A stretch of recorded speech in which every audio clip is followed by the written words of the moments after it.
C'est bien fait pour Tinubu. Non, c'est pas Tinubu qui a attaqué, c'est l'Afrique qui a attaqué.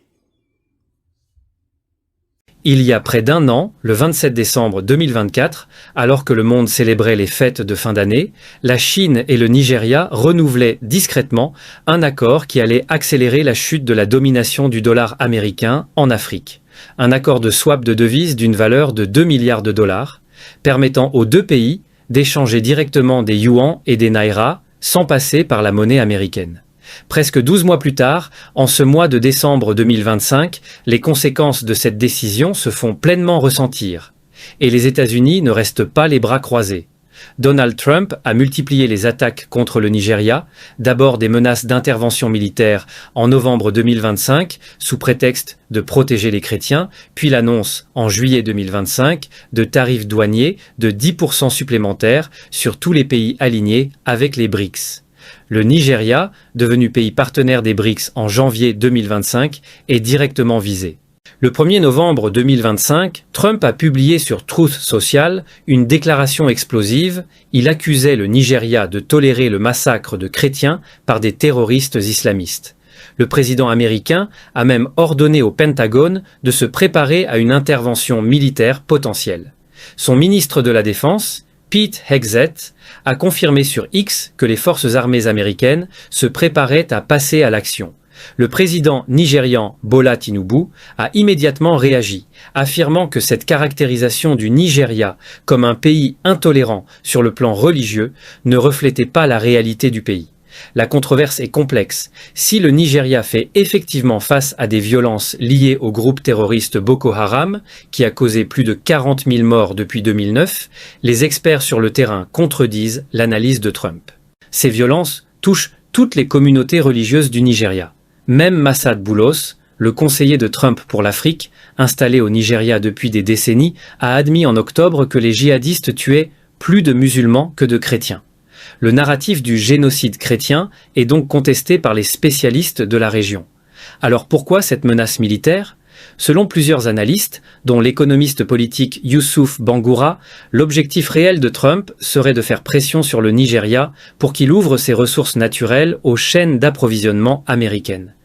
Le Nigeria possède d'immenses réserves de pétrole, de gaz, mais aussi de lithium, de cobalt et de nickel, des minerais essentiels pour les industries de haute technologie et de défense américaine.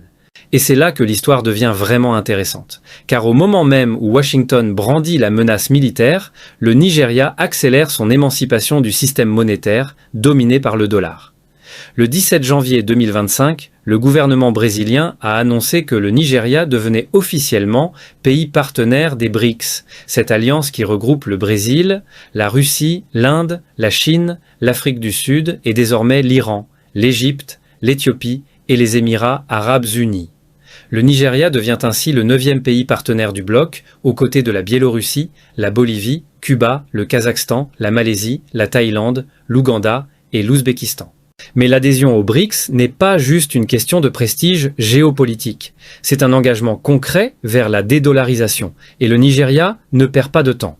En octobre 2024, le pays a conclu un accord avec l'Inde pour régler leurs échanges commerciaux en monnaie locale, roupie et naira, éliminant complètement le dollar de leurs transactions bilatérales. Ces échanges représentent entre 8 et 12 milliards de dollars par an, faisant du Nigeria le 2e partenaire commercial de l'Inde en Afrique. La délégation indienne comprenait des représentants de la Banque de réserve de l'Inde, de l'Exim Bank et de la National Payments Corporation of India. Un signal clair que cette transition est prise très au sérieux. Et avec la Chine, le principal partenaire commercial du Nigeria, l'accord de swap renouvelé en décembre 2024 pour 3 ans permet l'échange de 15 milliards de yuan contre 3,28 billions de naira. Concrètement, cela signifie que les entreprises nigérianes peuvent désormais importer de Chine en payant directement en yuan sans conversion en dollars. Selon Aminu Gwadebe, président de l'Association des bureaux de change du Nigeria, le changement est déjà visible sur le terrain. Les Chinois collectent maintenant des naira pour des yuans via des plateformes peer-to-peer. Si vous allez dans n'importe quelle usine minière, vous verrez des commerçants chinois faire ces transactions. Pourquoi un importateur nigérian convertirait-il ses naira en dollars, puis en yuan? Ça n'a aucun sens économiquement. Ce mouvement s'inscrit dans une tendance mondiale. Selon le Fonds monétaire international, la part du dollar dans les réserves de change mondiales est tombée à 57% en 2025, contre plus de 70% au début des années 2000. Les BRICS, quant à eux, représentent désormais plus de 31% du PIB mondial, mesuré en parité de pouvoir d'achat, dépassant le G7. Plus de 90% des paiements entre la Chine et la Russie se font désormais en roubles ou en yuan. L'Arabie saoudite a commencé à accepter des yuans pour ses ventes de pétrole. Le Brésil et l'Argentine développent des accords de commerce en monnaie locale. Même en Afrique, le système de paiement panafricain PAPSS permet aux entreprises du continent de commercer directement en monnaie locale. Le 6 décembre 2025, lors du forum de Doha au Qatar, le ministre nigérian des Affaires étrangères, Youssouf Tougar, a déclaré que le Nigeria espérait devenir membre à part entière des BRICS dans les prochaines années.